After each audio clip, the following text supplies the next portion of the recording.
In February 1957, a discovery was made that would haunt Philadelphia for decades and earn a permanent place in the annals of America's most disturbing unsolved mysteries. A young boy, thought to be around 4 to 6 years old, was found brutally beaten and discarded in a cardboard box along a rural, isolated road in the Fox Chase area of Philadelphia.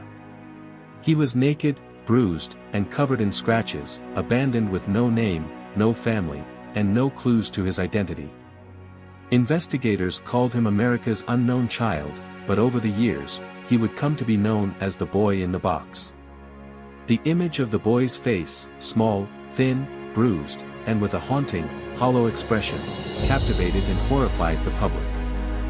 His image was distributed widely, and detectives pursued every possible lead. Yet, no one stepped forward to claim him, and each clue seemed to lead to a dead end. The identity of the boy and the story of his tragic end remained one of Philadelphia's, and America's, most chilling mysteries. The discovery of the boy in the box was accidental. A young man, out setting animal traps, had stumbled across the box on the side of the road in the dense underbrush. Initially, he ignored the box, fearing his traps might be confiscated if authorities were alerted to his activity. But curiosity eventually got the better of him, and when he returned to the scene, he opened the box and found the child. Wrapped in a faded flannel blanket, the boy lay curled up as if asleep. His hair had been cut hastily, leaving behind tufts and clumps, and his body bore signs of severe malnourishment. His fingernails were recently trimmed, and his palms and feet were deeply wrinkled, as though he'd been soaked in water. The autopsy later revealed he had died of blunt force trauma to the head, though he showed numerous other injuries, some possibly predating his death. What terrified authorities most was not just the brutal way he died, but the fact that no one seemed to know who he was.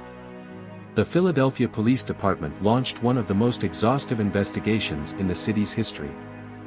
They took fingerprints and plaster casts of the boy's feet and distributed thousands of flyers with his face across Pennsylvania and surrounding states. Hospitals, orphanages, and schools were contacted, but no records matched the boy's description. One of the only pieces of evidence was the cardboard box itself, which had once contained a bassinet from J.C. Penney. Investigators traced the box back to its original store, discovering that only a small number had been sold. Despite interviewing hundreds of customers and even tracking down every sale of that bassinet, they found no leads. Even the boy's haircut and freshly trimmed nails, which initially seemed like signs of care, only deepened the mystery. The wrinkling of his hands and feet suggested that he had been submerged in water for an extended period before or after his death, leading detectives to speculate whether his killer had tried to clean him up.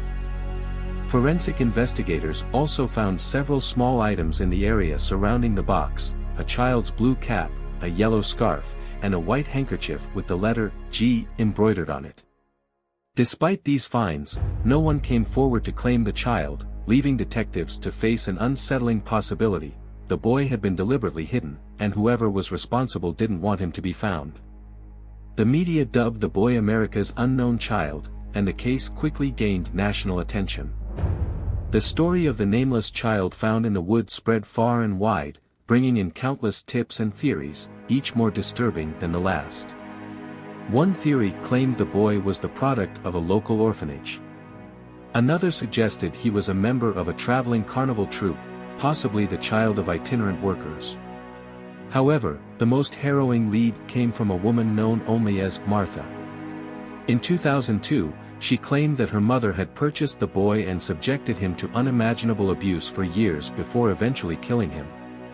Investigators took her claims seriously and even reopened the case. However, due to lack of evidence and inconsistencies in Martha's story, her account was ultimately dismissed. The case returned to a cold, chilling silence. Year after year, investigators combed through missing persons reports, tracking down any child who might match the boy's description. Each attempt ended in the same way, with no answers, only more questions. Who was he? Where did he come from? And why did no one claim him? As time went on, a number of other disturbing theories emerged. One suggested that the boy was a victim of human trafficking, sold repeatedly before being abandoned. Another proposed he was the unwanted child of a wealthy family, whose birth had been kept secret due to shame or scandal. His identity remained hidden as if the city itself was determined to forget him.